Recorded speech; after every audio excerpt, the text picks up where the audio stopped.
Fala pessoal, estou aqui trazendo mais uma notícia para vocês, trazendo mais uma informação diretamente de Brasília, trazendo aqui informações com o canal da Revista Oeste na plataforma do YouTube, deixando todos os créditos para eles.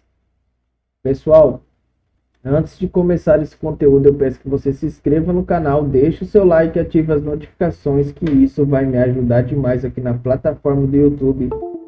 Mais uma vez, trazendo notícias sobre o julgamento do Bolsonaro. É isso aí, pessoal, o julgamento que está acontecendo hoje lá em Brasília. Então, sem mais enrolação, bora para o conteúdo.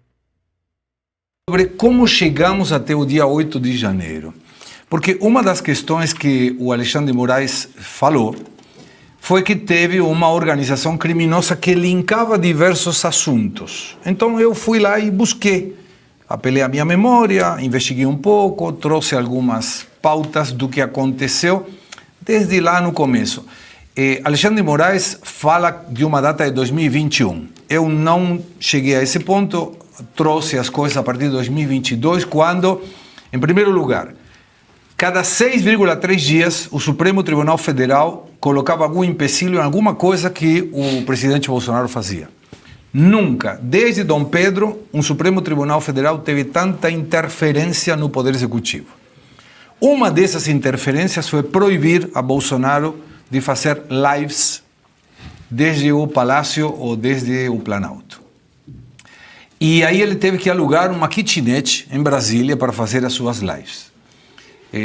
Devemos fazer o paralelismo. O presidente Lula faz o que quer, aonde quer, pega ovo de ema, pega, sei lá, jabuticaba, não sei quantas coisas, e ninguém coloca nenhum problema. Também não podia usar fotos do 7 de setembro de 2022, que foi 1 milhão e pouco de pessoas. Não podia usar fotos do funeral da rainha de Inglaterra. Não podia falar que Lula era amigo de ditadores, o que ficou provado que era. Não podia falar que Lula e a esquerda eram a favor do aborto, o que ficou provado que era, nem que o Lula era descondenado. Depois vem, como segundo ponto, a eleição. Chega a eleição, parte das pessoas, eleitores da direita, suspeitando que tinha fraude nas eleições.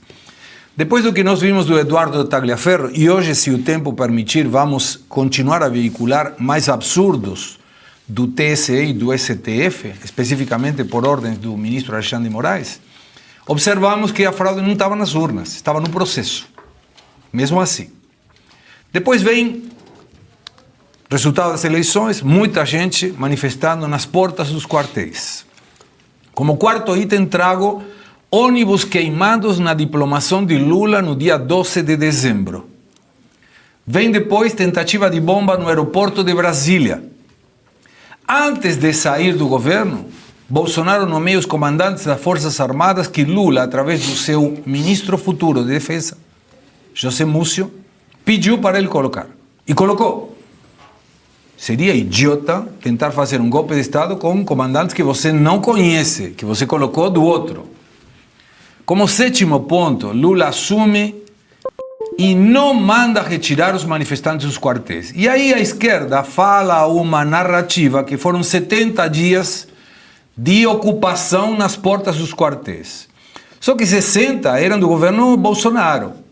Os outros 8 ou 9, porque temos aí 8 dias de janeiro até chegar o dia 8 de janeiro e 31 de dezembro, 61 dias do Bolsonaro, 8 dias do Lula. A pergunta é, por que se era um governo novo, não mandou retirar todas as pessoas, como inclusive hoje o STF determinou que ninguém pode estar na porta dos quartéis? Por quê?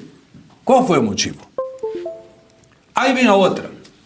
Ponto 8. A BIM envia 30 avisos de risco, notificando o governo Lula que poderia ter desmães do dia 8 de janeiro. O que o governo fez? Nada. Aí vem o item 9. Chegada dos manifestantes à Praça dos Três Poderes, que poderia ter sido evitada. Você que está nos ouvindo, coloca o Google Maps, pega de cima o mapa de Brasília, a cidade, todo o que seria a esplanada dos ministérios, e você vai ver que tem a forma de avião tão icônica de Brasília. As asas é aquele que atravessa o eixo monumental e a esplanada dos ministérios. Se você corta onde está o Conjunto Nacional e a rodoviária, que é o acesso, e corta 2 acessos que vêm pelas laterais, esses 3 acessos cortados, ninguém entra e ninguém chega na Praça dos Três Poderes. A pergunta é, por que não cortaram? Por que não cortaram? Aí depois vem como 10. Um homem quer fazer um atentado do STF com fogos de artifício. Nunca na vida se viu um atentado com fogos de artifício. O senhor termina morrendo. Não ficou muito claro. Mas a pergunta, e abro para vocês me ajudarem a entender. Essas foram as sequências que, teoricamente, alguma outra pode ter passado, porque o ministro Alexandre de Moraes fala de 2021, como que teve uma organização criminosa. Organização criminosa é Luiz Arthur Nogueira comete algum delito, Arthur Nogueira comete, André também, eu também, o Marcelo Suano também, João Belucci também. Mas são fatos isolados, a gente não conversou, não temos nada a ver, não tem prova nenhuma que a gente fez uma conspiração, ninguém avisou o outro o que ia fazer, ninguém motivou ao outro o que ia fazer, mas aparecem 5 ações, aqui foram 10. Nenhuma delas vincula o Bolsonaro. Que alguém me explique, vocês que são advogados, João, e começo contigo, nosso convidado de hoje, qual é o vínculo de Bolsonaro com tudo isso?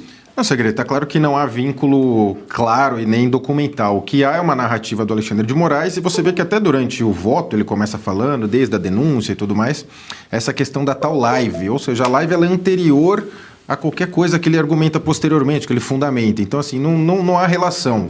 Quem chegar hoje na Terra e assistir só o julgamento vai até pensar, poxa, ele está linkando vários fatos que você juntando fazem bastante sentido, mas na verdade não faz não. E como você bem colocou, essa questão das lives posteriormente foi até proibida.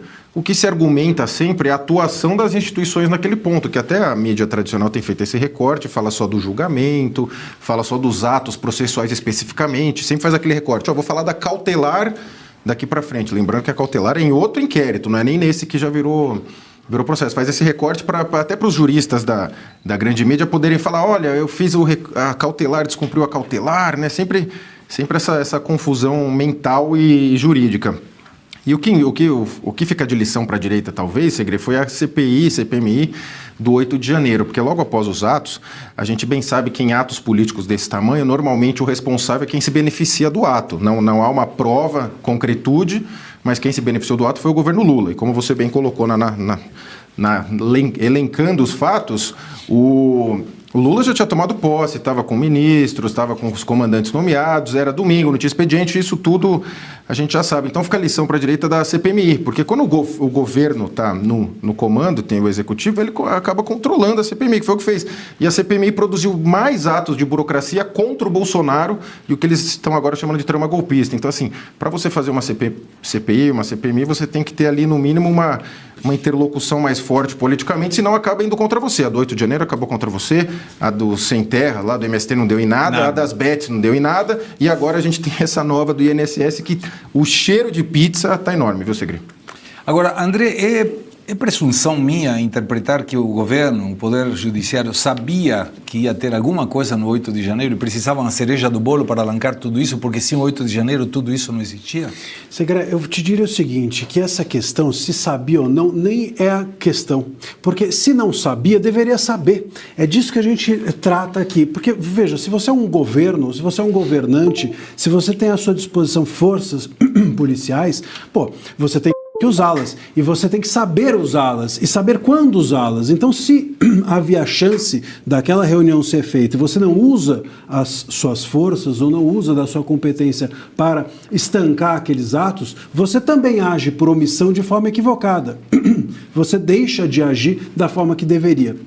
A responsabilidade de um gestor público não é apenas pelo que faz, é pelo que deixa de fazer. Perfeito. Quando tem a responsabilidade de agir dessa maneira.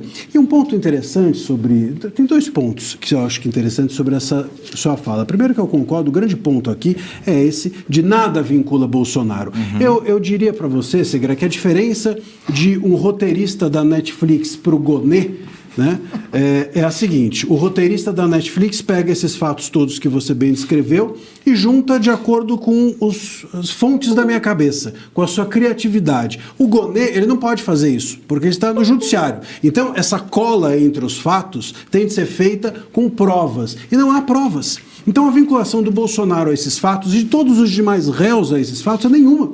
Não tem prova. Eles têm uma única prova, que é o Mauro Cid, que já mudou de versões 11 vezes e, enfim, eu acho que ninguém confia no Mauro Cid, nem ele próprio. Ele deve olhar no espelho e falar assim, poxa, qual versão de mim mesmo aqui estou olhando?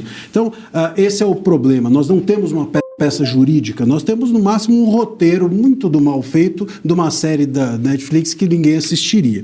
Eu acho que um outro ponto, embora a gente esteja aqui sendo obrigado a assistir. Claro. Agora, um outro ponto que é muito grave nisso tudo, a gente está falando aqui de live, a gente está falando de postagens, a gente está falando de reuniões, ou seja, nós estamos falando do exercício da liberdade de expressão que está sendo criminalizada para punir Bolsonaro e o bolsonarismo. E isso é muito grave. Entender que numa live você é capaz de incitar um golpe de Estado criminaliza toda a nossa atividade. Quem vai garantir que o que eu estou aqui falando não possa levar alguém a fazer algo que não está no meu controle? Então, um governante não pode falar nada, um político não pode fazer um discurso político. Eu vi agora, inclusive, o Moraes, uma das suas falas que me chamou a atenção, foi de dizer que o Bolsonaro estava inconformado, demonstrou que ele não sairia do governo, porque ele disse, eu não admito perder as eleições. Quer dizer, então o político não pode dizer, ele tem que admitir, ele tem que chegar e falar assim, eu vou perder as eleições para o Moraes ficar tranquilo. Então nós estamos criminalizando a liberdade de expressão para condenar o Bolsonaro. E isso não é um problema só para o Bolsonaro ou para o bolsonarismo. Isso é um problema para o futuro da liberdade de expressão de uma forma geral dentro do país. É isso aí, pessoal. Palavras de André Marsiglia. Mais uma vez deixando os créditos aí para o canal da Revista Oeste na plataforma do YouTube. E também, pessoal, peço que vocês se inscrevam no canal, deixem o seu like e ativem as notificações, que vocês vão me ajudar demais aqui na plataforma do YouTube. Valeu, pessoal, e até o próximo conteúdo.